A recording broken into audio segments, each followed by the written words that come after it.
So yeah, my name's Gus, and Zach invited me here. I'm first and foremost surprised that something like this would be happening, and I'm glad that it is. Right. So I encourage you guys to do it again next week, and because I think it's awesome. So, but I have a couple of or a few original poems, and I may read like 2 or 3. I don't know, depending on how I feel. But yeah. So this one is sort of like the first one that I wrote in a while, after a couple of years of really not doing anything creative due to a bunch of personal reasons. And it's a couple of months ago that I wrote it, and it's sort of I guess about writer's block or artistic block, and it's called The Fear of the Page. So it starts. The fear of the page is the fear of 1,000 primeval nights punctured by Hadean thunder. It is the stillness which seizes the air with a chilly grip on a January morning. Bright, glowing eyes fixed on unlucky prey. A murder of crows veiling the horizon. The brightness of the skies blinds without temerity, and a rocky tide itself seeks the welcoming shore. A babe wails uncontrollably at birth. Narcissus pales beside its reflection. The dread for the page is as inherent as the need to breathe. It is as crucial as an evening supper. The fear of the page pervades the will, and its marks are drawn with ink that does not wash.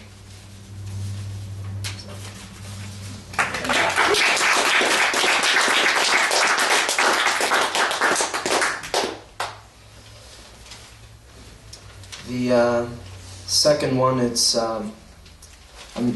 I'm sure you guys are, I would take a guess and say that you guys are mostly familiar with the painting The Scream by Edvard Munch from back in the 19th century.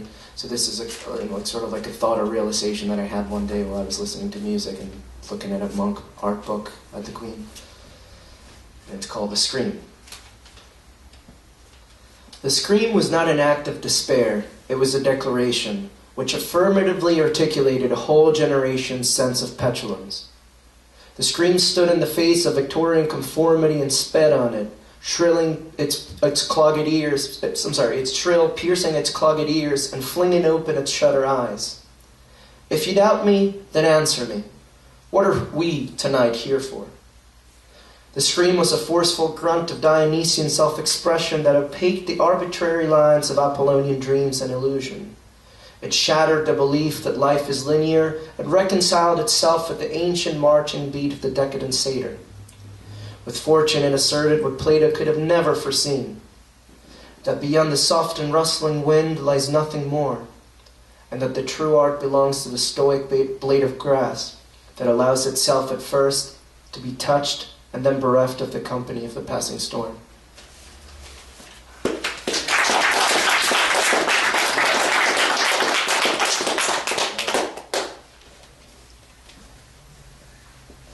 This is a little bit of a longer one, but a little bit of background because you guys know me. I'm of Argentine descent, so I'm bilingual. I speak Spanish too. And one of my heroes growing up when it comes to music was this jazz and folk artist from Argentina named Alberto Spinetta, and he died this year in January, and it was at a time during my life where I was going through a lot of shit.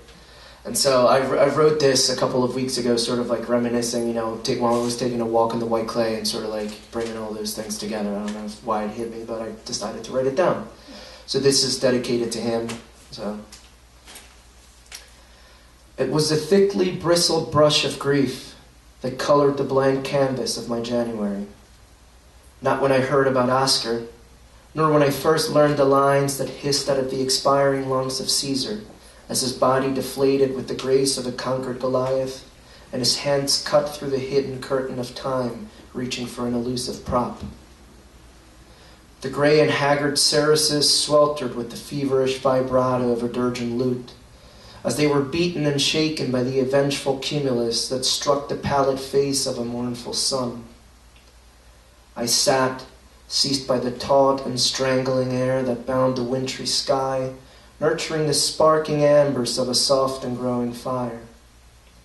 Just as my cold and shivering body supped on the warm and glowing light that burned before me, the southern winds, ticked with Mercurian sprite, echoed the fading words of your beautiful voice.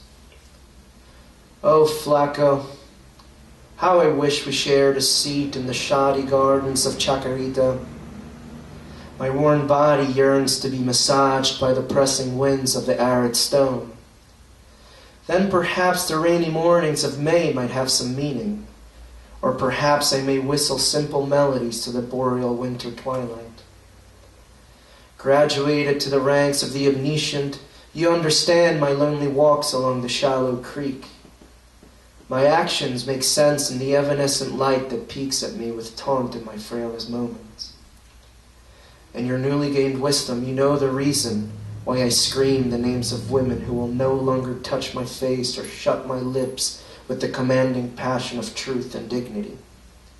Yes, you know, and you just give a consoling laugh. Oh, Flaco, please lie to me. Deceive me once more with the spell of delusion, threaded like a vibrant quilt by the fine punctuations of your porteño tongue. My accent melds fast into the swallowing ground that holds the dormant tongues of Europe.